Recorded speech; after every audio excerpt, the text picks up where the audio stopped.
অ্যাসপারগারস syndrome. কাল রাতে তুমি এলে রোজ রাতের মতো দীর্ঘ স্বপনে। না, সে তো স্বপন নয়। আমি চোখ মেলে চেয়েছিলাম, তোমার দীঘল চোখের পাতা পড়েছিল দুইবার। লিপস্টিক দেওয়া লাল ঠোঁট কেঁপেছিল কুড়ি থেকে গোলাপ ফোটা পাপড়ির মতো। সুরমার আইলাইনার রেখায় বাঁধা চোখে মণি দুটো তোমার চঞ্চল এদিক ওদিক ছুটছিল, আকাশের দিকে, মাটির দিকে, অথচ তুমি আমার দিকে চাইতে পারছিলে না। আতরের মতো কোনো পারফিউমের গন্ধে আমি যেন সম্রাট শাহজাহানের মতো একটা গোলাপ ফুল হাতে তাজমহলের অন্দরমহলে বুক পেতে তোমার অপেক্ষা করছিলাম।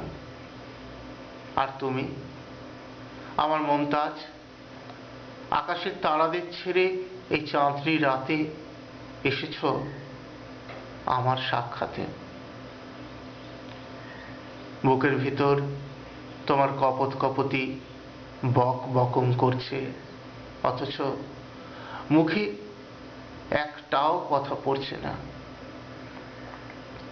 আমি চিবুকখানা তুলে ধরে আলতো ঠোঁটে ঠোঁট চুবোতে গেলাম।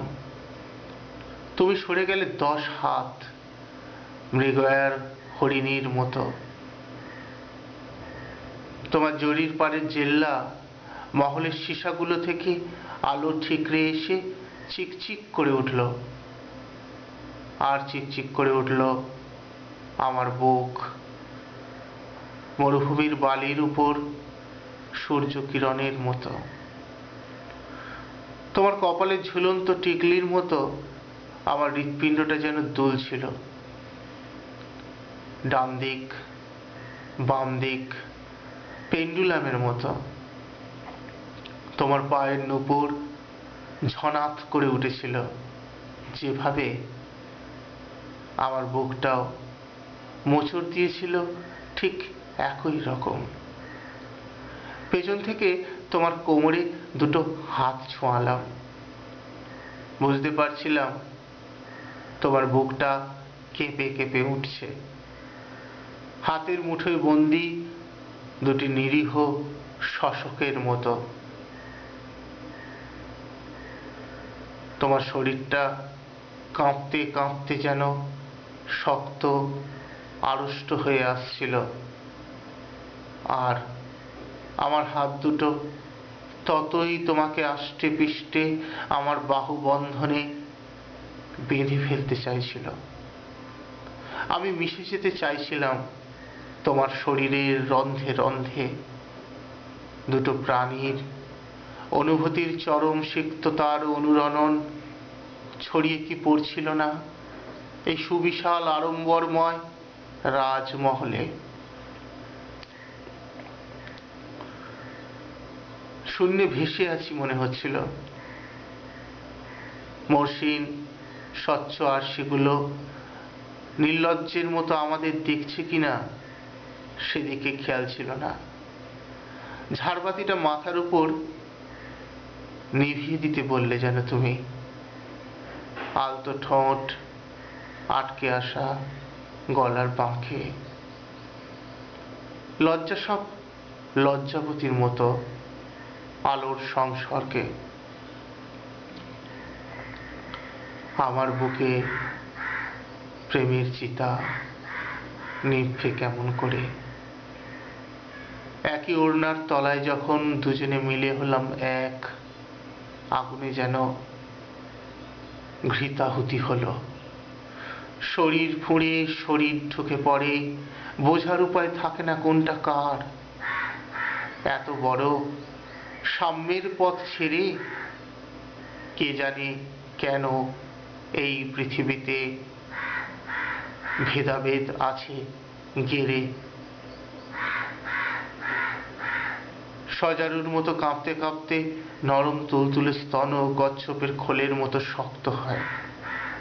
সমস্ত সত্তারা সব মিলনে অস্তিত্ব হারায়। আমি তখন নিয়ন্ত্রণ রেখার বাইরে স্খলিত হয়ে পড়লাম। বোবা চোখ বুজে এলো ঘুমে, তবু তুমি নিবিড় আমার বাহু পাশে। সকালে ঘুম ভেঙে উঠে দেখি আমার স্বপ্ন সহচরী হাওয়ায় মিলিয়ে গেছে। যা মিছে বানিয়ে বানিয়ে বলা, তোর আমার 1 দশকের ফরাক। তুই যখন প্রথম পৃথিবীর আলো দেখছিস, আমি তখন অলকানন্দা স্কুলে ক্লাস 3-তে পড়ি। তাতে কি, নবীর যদি খাদিজা হয়, আমার মমতাজ চন্দ্রিমা হবে না কেন? সুন্নাত। কেন তুমি হেসে গড়িয়ে পড়ছো শুনে? প্রথম ভাগে সুন্নাত সবার জন্য ওয়াজিব নয়। দ্বিতীয় ভাগের সুন্নাতগুলো প্রতিটি উম্মতের জন্য অবশ্য পালনীয় কর্তব্য। নবীকে ফলো করতে গিয়ে ফেল মারবি, বুঝলি? তার চেয়ে বরং সাইকিয়াট্রিস্ট দেখা। হো হো করে হাসছো তুমি।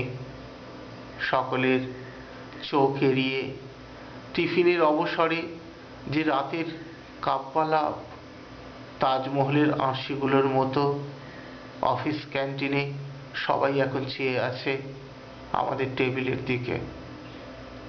ঝাড়বাতির আলো যেমন মহলের শিশেদের ওপর প্রতিফলিত হয়ে ঠিকরে আসে, তেমনি তোমার উপেক্ষার হাসি সংক্রামিত করছে উপস্থিত সকলের হো হো করে হাসা ক্লোজ আপ দাঁতের হাসিতে।